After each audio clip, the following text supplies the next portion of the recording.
Out of all my programming that I do for any athletes, there's 4 questions I ask at the beginning of the program before we get started to get some key information to make that program as individualized to the person, but also as effective as possible. And really, 90% of my programming is based on some of these questions as well. So without any further ado, I'm going to take you through those 4 key steps or 4 key questions I ask. And also, if you hang around right to the end, one little bonus tip that takes it to that next level of detail that really can refine and tip off the program as well. So without any further ado, let's get into it.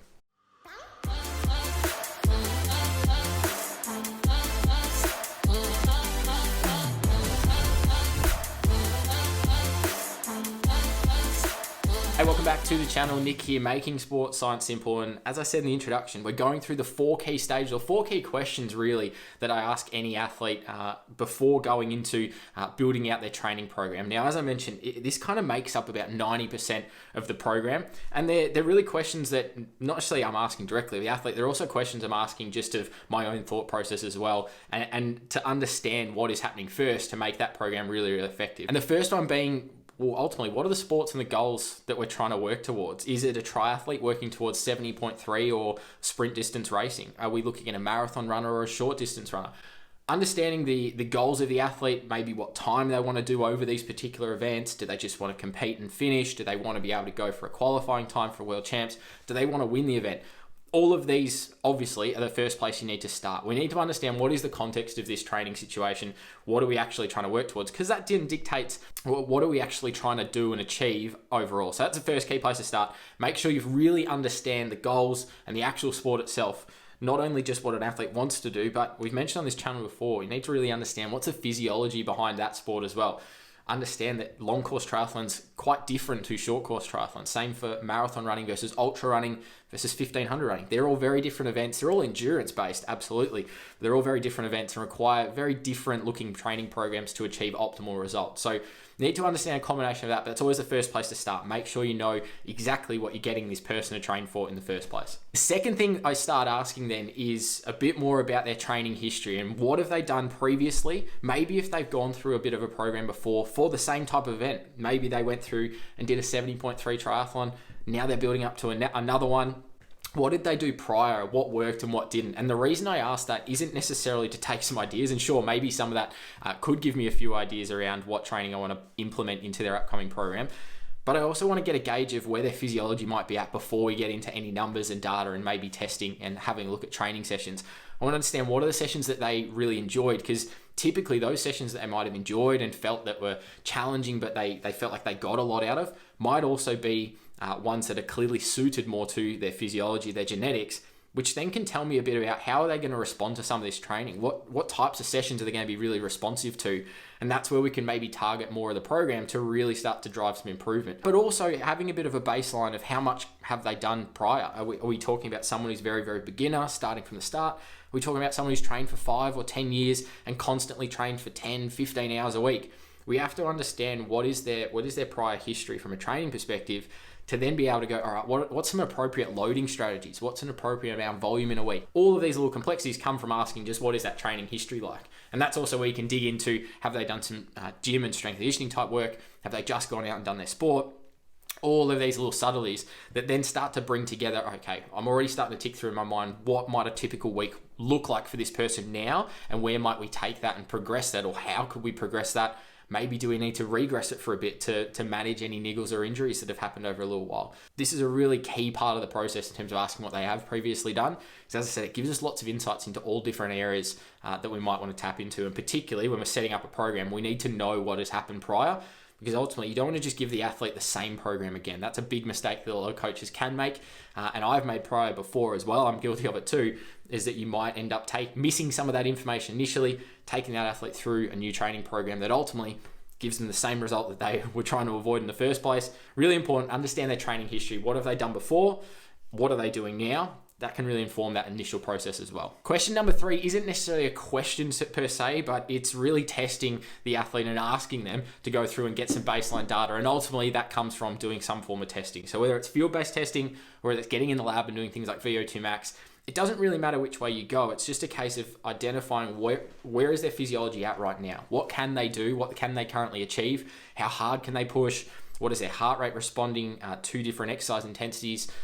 maybe some of this as well is just establishing some baseline data from their training sessions. What can you currently do in a long, slow run? Maybe they've had some lab data previously. They've got some really accurate training zones. We can see that in the discussion of what they've previously been doing. All right, let's translate that into what are you currently doing in your long, slow run? What pace are you running for that heart rate? Bring that together with some new lab testing data, and we can really have some clear insights. So apart from getting a bit of a platform and a starting point and really understanding where are they at, that obviously then informs things like intensity prescription and type of training.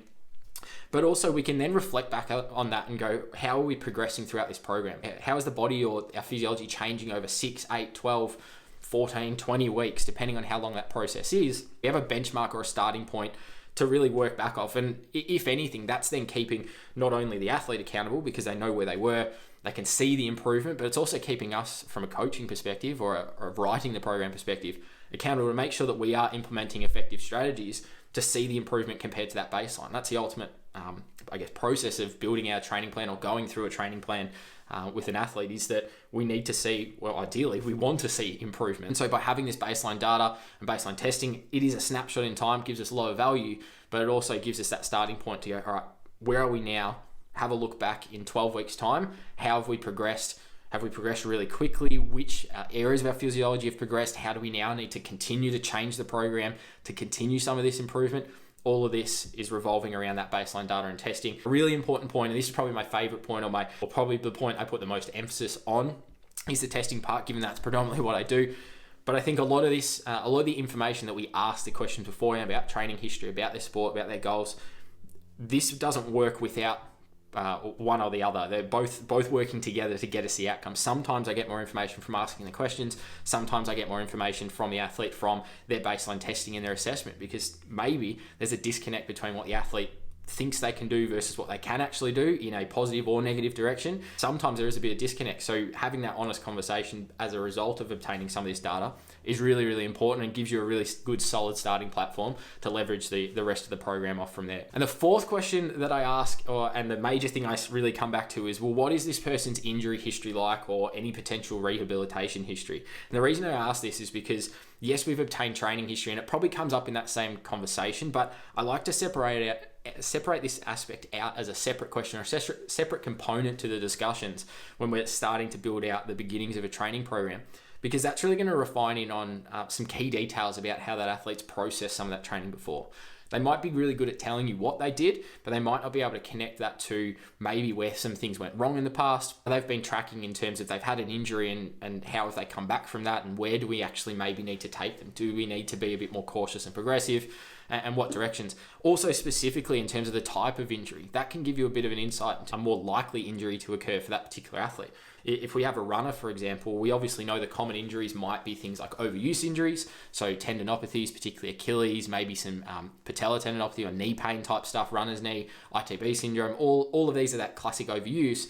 But if we have a runner that constantly has injured calves and low-grade tears, maybe there's some interventions we can make within the program from maybe a strength side of things, not to prevent all of those injuries, but to at least minimize the risk. Do we need to build up some capacities in the tissues by implementing some effective strength programming? All of this is going to be really, really important, because the less we're injured, the more we've got time to train, and the more adaptation, the more improvement we're going to be able to see. Because ultimately, the biggest thing that dictates a training program, particularly for endurance athletes, is consistency. You have consistency over a long period of time, uninterrupted consistency if you're training over a long period of time, you're more likely to see a really positive result than seeing a plateau or actually a negative effect. And as I mentioned earlier, it's not just necessarily the type of injury, it's also the rehab history and the process of coming back from those injuries too. Are we early stage after doing an injury maybe 4-6 weeks ago or a couple of months ago? Do we need to progress the program now in a pretty cautious way?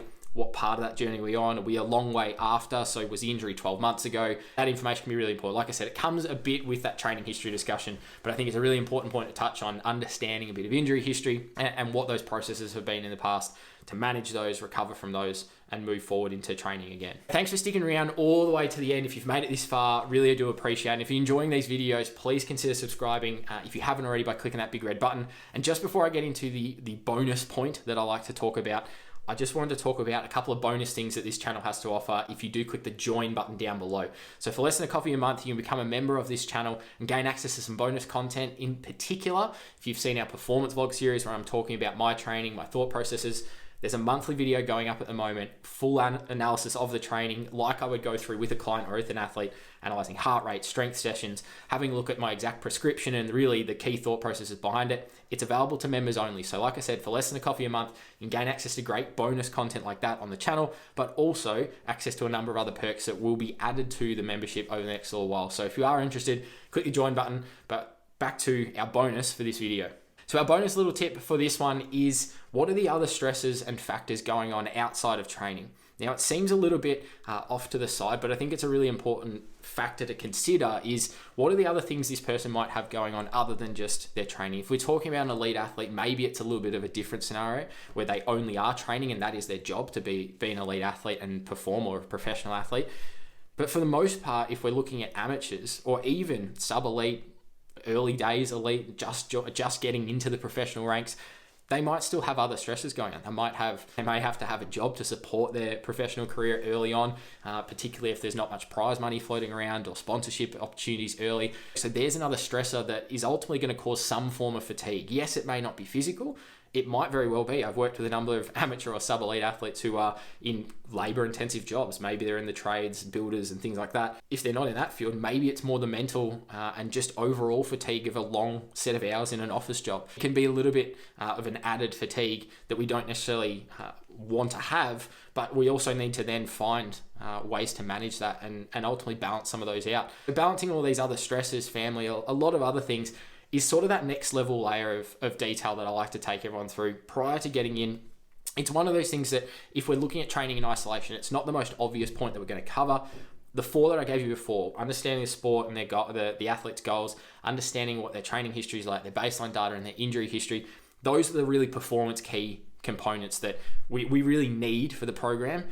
This stuff is that sort of next level layer of detail that really sort of puts the icing on the cake in terms of what are the other compounding factors of why this athlete may not perform, or why this athlete might actually need a little less training than what we would ideally like to give them, because they might not be able to handle it otherwise. For me personally, it's a really big thing, being able to balance not only what I do in terms of my athletic performance. If you want to follow that, as I mentioned earlier, with the performance vlog series, you can go check that out. But being a sports scientist, making videos on YouTube, running an Instagram account, all of these different things sort of do compound. It can be quite hard sometimes to keep on top of everything. So making sure we understand that there are other stresses going on in someone's life other than just training is another really important factor. And it's one that we need to be mindful of, because often when we get into stages of burnout or overtraining, it's not necessarily the training that might have been solely responsible. It might have been a combination of training and a high amount of workload in terms of work stress in their job, plus a little bit of family or social life stress as well. You compound that all together and it's very easy to see someone burn out quite quick. So hopefully you got a bit out of this video today. 4, if anything, 5 if you stuck around for the bonus, key aspects that I go through before I get into any program. Let me know if there's any thoughts that you have down below in the comments. Do you follow a very similar process?